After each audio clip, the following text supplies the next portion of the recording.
SMD Law is the official law firm of the Spartan Nation. Check them out on the interwebs at smdalaw.com or at 866-529-3537. No matter where you are in the state of Michigan, Upper Peninsula, Lower Peninsula, it doesn't matter. They have an office near you. So whether you need to send a letter to an annoying neighbor, or you're a criminal and you need defense, maybe you just have problems with elder law, check them out, smdalaw.com today. The official law firm of the Spartan Nation. Call them first, then you act. Coach, it's great to be here in Belleville. I got to tell you, before we talk about Gabe, I want to talk about this school. I was just the other day with Marcus Bingham, from Grand Rapids Catholic. And it was the first player that I'd ever heard come really talk about his school being such a huge part of his life.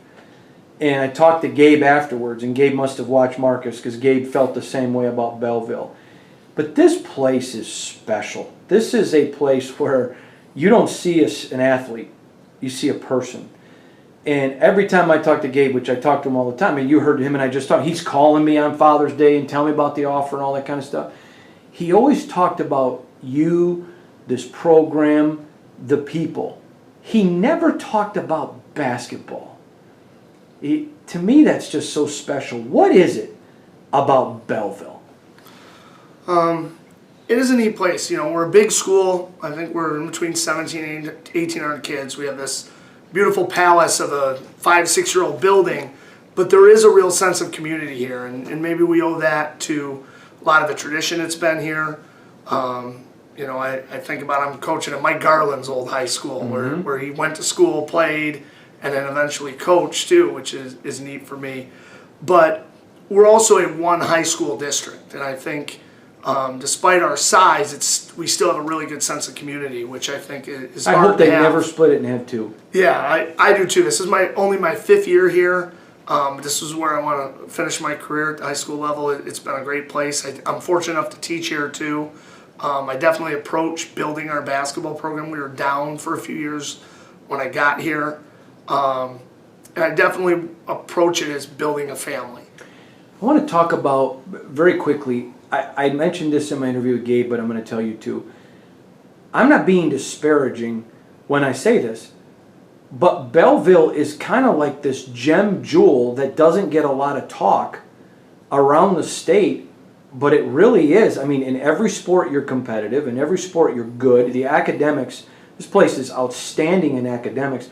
It really is a jewel in the state of Michigan, isn't it? Yeah, we're really, growing. A lot of good things are happening here athletically, academically. There's a lot of choices for kids here. Going to school in a great building like this brings a lot of pride. But then, you look at the history of how some of these sports programs, like the basketball program, has a really great history. And Romulus had been so dominant under Nate Oates for a while. We've sort of been on the rise with basketball, and then Coach Crowell comes in here with football, and we've had some kids really improve and get a ton of national attention. We made a little run this year. We've had a really good 3-year run. He's really started the last few years, and so we've got kids that are doing multiple sports. Great things are happening. We've got kids that are doing great in the classroom, and we've got a great teaching staff here too. It's been really supportive of our athletes. Really trying to make sure that they are student athletes here. Coach, you are another Izzo type player. You are demanding. Again, I mentioned to Gabe, he gets a beautiful block on defense, runs down, gets a dunk, and you're screaming at him. But I think nowadays young people are looking for direction. They're looking for somebody that love them and be tough on them, and that's you. I went to state, and I spent a lot of time around the program. I was really blessed for guys like Brian Gregory and Mike Garland, Doug Herner, to allow me to be around the program. And then later, Coach Izzo spending time with me over the years. I try to do it. I think the way they approach that program from a standpoint of family and consistency and caring for people as a person, not just a player, that really has shaped me as a coach. And in reference to the play you're talking about, we're constantly talking to kids about playing hard as a skill. Mm-hmm. And that's one thing that we really push here. So we want to take no plays off. We can celebrate at the end of the game when the scoreboard's in our favor on a dead ball, but I'm known to hound him a little bit there. We don't want to celebrate and linger too long and give up an easy basket on the other end. All right, I want to ask you about, because one thing I've always been amazed is like Izzo, he was very close to Miles. He loves the other guys, but him and Tom, same way. It was no secret you and Gabe had a very special relationship. What was it about that relationship? And because you handled it very well, but I mean, I told everyone, I said, I think this whole class Izzo has coming in, Kithier, Lawyer, Bingham, Henry, Gabe, are all great kids. It is impossible not to love Gabe. And what is it about Gabe that won your heart? You know, the year before his dad passed, I lost my mom unexpectedly. So I think I really had a lot of empathy, not just sympathy, for what he was going through. And I kept imagining, if it was that hard for me at 38 years old, what was it like for this 15-year-old kid? And, you know, I just wanted to be there for him however I could. You know, there are a lot of people in our Belleville community that have supported him. You know, his mom, his brother, his grandparents were there. But I just wanted to be there for, you know, to help him grow as a student athlete, to help a little bit as he grows from a boy to a man, and try to not fill that void but be someone else to lean on. And there are a lot more people than just me that did that for him, but I'm glad that he appreciates you know, what I could do for him. And as far as his personality, he's just got an infectious personality. The kid wants to be in the gym.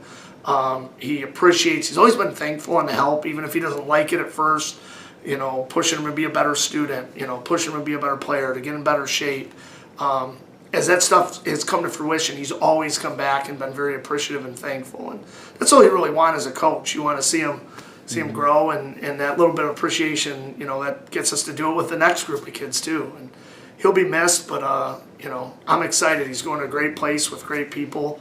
That's what you want for your guys when your time with them is done, you know, actively. He told me several days before he committed he was going to commit.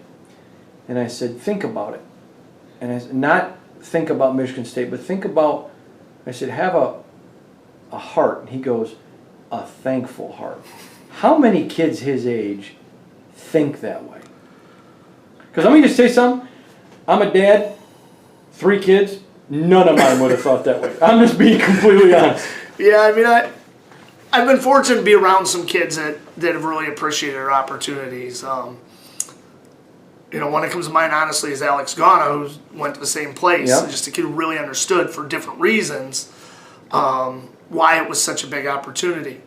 But I think with Gabe, his adversity, the tragedy of losing his father, really has made him appreciate his success and his growth as a student, as an athlete, as a basketball player, as he goes to Michigan State. I do think losing his father really made him dial in and understand how blessed he is with some of these opportunities to help create for himself. Mm-hmm. I'd like to ask you a little bit about you. You have now put multiple guys into Division I programs, in multiple sports, by the way. Davian's going to Michigan State, but you've done it at multiple schools. Very few coaches ever have one guy they develop to be a Division I Power 5 player. You now have multiple. That speaks to you and your coaching style. I think Gabe is blessed because he's coming into Michigan State where the level of everything goes way through the roof because of your coaching. How would you describe your coaching style? Well, I'd start by saying I've been blessed to have been around some really talented athletes. It's like Bobby Bowden once told me, yeah. I've had some great athletes, so maybe I'm not a good coach. Everybody wants to think they're a good coach, and I think I have strengths and weaknesses, but I've been blessed to be around really good athletes. You know, not just here in Indian Rapids, but also the year I was at Romulus, we had some great kids when I got to coach for Nate Oates. And Belleville's a place where we have some really good athletes right now, and I think we will in the future. I think the big thing is you want to push kids and create competition. You want to make things more difficult in practice so the games seem easier. You want to build a culture of winning and sacrifice. You know, we do 6 a.m. morning workouts year-round in the off-season here. And you want guys to take pride in that it's not for everybody. And then you want to prepare as a coach. I have a really good staff. my varsity assistants, my JV coach, everybody pitches in and helps build toward our success. And how about the community? It's impossible to get a seat here for a game. That is one thing that I absolutely love as a coach, and I love it for our guys, is you're often in a lot of games playing in front of a packed house. I remember we were playing a team that wasn't as good this year on a Tuesday, and I looked around and I said, this place is 3/4 full tonight on a Tuesday school night. And we've had some other games where you're standing up on the indoor track to get a seat. And I want that. I want that for our kids. I think that's one of the best experiences as a high school athlete you can have, is playing in front of a packed house at home. And we've been really fortunate to have a ton of those nights here. Last question for you, Coach. But for the average fan, they do not understand all that goes into recruiting. You love Gabe. If you had told Gabe, I don't want you to go to Michigan State, he wouldn't have gone. He trusts you. So can you take the fans inside the recruiting process? What's it like? And what was it about Tom Izzo that you said, I trust you with this kid? Well, I've been fortunate. I think I've known Coach now 20 years. So yeah, we both have known him a long time. But don't say, because then they're going to know how old we are. Yeah.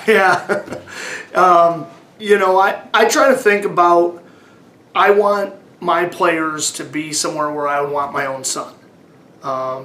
And there are coaches out there that meet those qualifications. There's a lot that don't. Right. And I think in Gabe's situation, we're really fortunate that he had multiple programs where really good people with programs with very good culture recruited him. With Michigan State, it's something that I've had, three guys now go. If Davian on the football side, and he's one of your guys.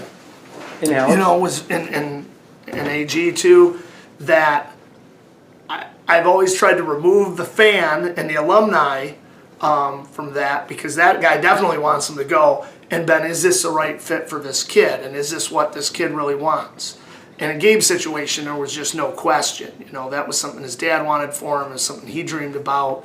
The biggest thing is, we're just going to sleep on it a day or two so that you don't wake up with regrets, because I think that's important for kids.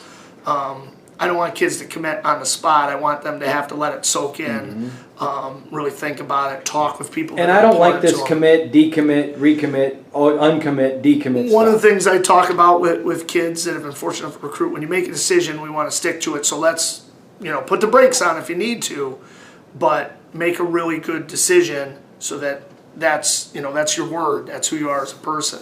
And, a position like Michigan State, Coach Izzo's situation, he's going to be there. Got Mike Garland there. The Bishop, Mike Garland. Who's a great guy. TJ and Coach Fife are great people. Doug Herner around the program. I mean, there's so many good people in that program. And you look at the alumni and how often not just players come back, but even managers or high school guys that have been fortunate to be around the program come back. It's just a family, and Gabe is a family-oriented person. To me, there was no better spot for him.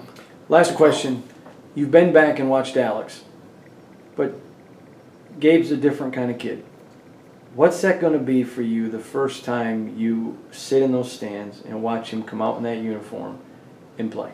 Because you've had to yell at him and coach him. Yeah. Now you get to just be a fan. Yeah. Now I see him after the game, and I'll tell him, oh, they should have got you more shots. Coach should have done this. No. In all seriousness, my role changes where I want to be supportive. I understand to a certain degree what those coaches are trying to do with them and keep that communication, but want to support them through the tough times and let them know how proud I am of them. I may shed a tear or two first time I see him step on that court, because I know what it meant to him and what his journey and the adversity he had to get there.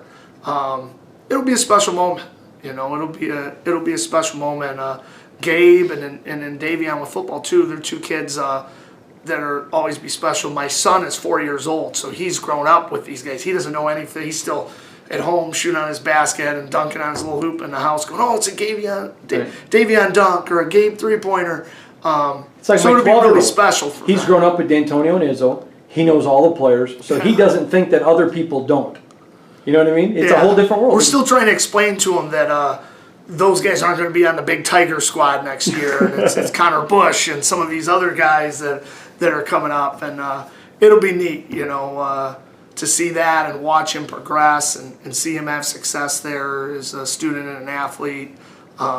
It'll be special, and anytime you have get to coach a player, and again, like you said, I've been really fortunate to be around a lot of players, to see them out there playing, or even when you're home and you see them playing on TV or in the tournament. There's some guys. It's really cool. It makes the 6 a.m.s and makes driving around to this team camp or that team camp, or helping a kid with his social studies paper, whatever it is that doesn't really make the paper or the limelight, makes that stuff worth it, because it's all part of the process to help them grow as a young man and as a person and have success. Now that's everything with Belleville. Now with Gabe, I want to move on to one other question for you. This place is a factory of talent, and I think it has everything to do with the coaching. You've always had good players. I think the coaching here is phenomenal. I can't think of any school in Michigan with better coaching on football and basketball.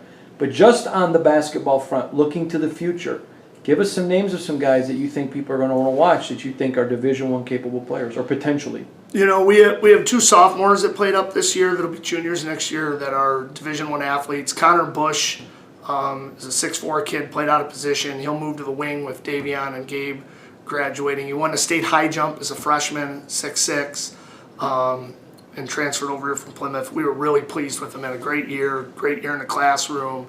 We're looking for him to take a lot of leadership. He's been successful on the AAU circuit. So we think he's going to be a really big piece. Jalen Williams is a kid who right now has some mid-major football offers as a receiver, another 6'4" wing. Great kid, too. Yeah, great kid. Played for us, definitely has ability to play basketball in the future if he keeps working. Just an all-around athlete. He's going to be exciting. We've got a really good freshman group of kids that we think are going to progress, and we'll see some of those guys potentially in a varsity squad next year if they keep progressing. So we're excited. We lost a lot of good seniors. We had 6 seniors this year, 5 who played quite a bit for us. But we're really excited about what we have coming back, too. Well, before you plead poverty, there's a lot of coaches that would love what didn't play for you last year. Yeah. Yeah, we have a senior who's 6'4", who's a heck of a baseball player. R.J. Sherwood, who really came on late in the year, too, and had some big plays for us. So we'll be different. We'll be younger, but we expect to continue to compete for championships here and continue building the program. Awesome. Thank you, Coach. Really appreciate your time. Yeah, no problem.